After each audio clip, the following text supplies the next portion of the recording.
Anger is a pretty scary emotion. It's one of those emotions that it's very difficult to be able to show it. From a very early age, we are trained not to express our anger.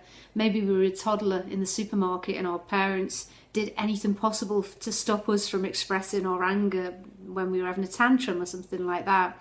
They'd bribe us, they'd shout at us, they'd give us sweets, anything possible to just make us stop making that horrible, embarrassing noise.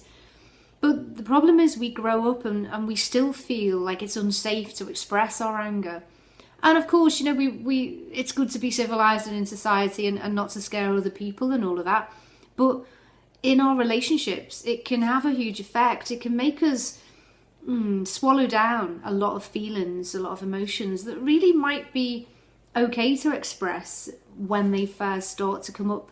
So for instance, your partner might do something that's just mildly irritating to you at first. And the first time they do it, like I say, it's just mildly irritating.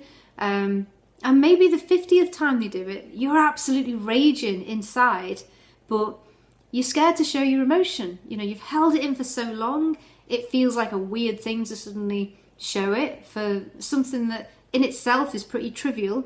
But if that pattern of behaviour has been repeated and repeated and repeated, and you feel like it's never going to end, then it can feel really scary to show those feelings.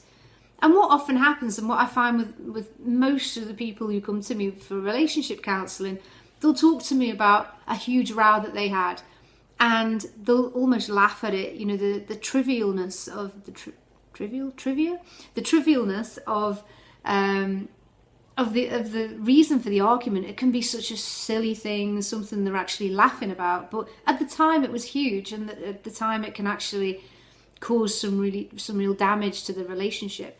So the best way around it is to start to become aware of when you become a little bit irritated, a little bit annoyed at your partner. And don't be afraid to talk to them about it.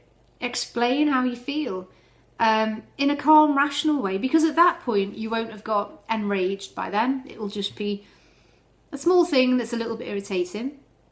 So just have a talk to them about it before you get angry. This is the time to talk. The real time to talk is before you get angry. But unfortunately, things get buried and buried and buried until people explode at some point, because they've been holding it all in for so long that finally they have to let it out.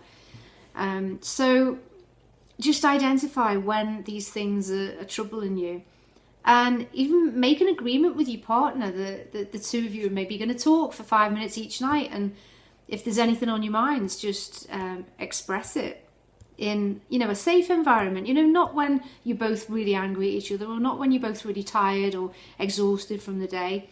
Just schedule a time for the two of you to actually talk, not just sit on the couch watching TV together or playing on your phones while you sit next to each other.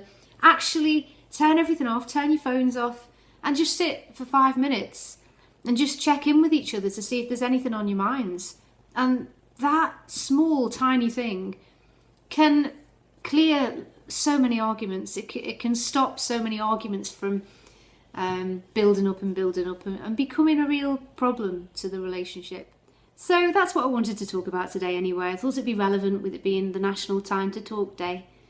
My name's Lisa Murphy. You can find out more details about me and my therapies at my website, which is cherrytherapies.com.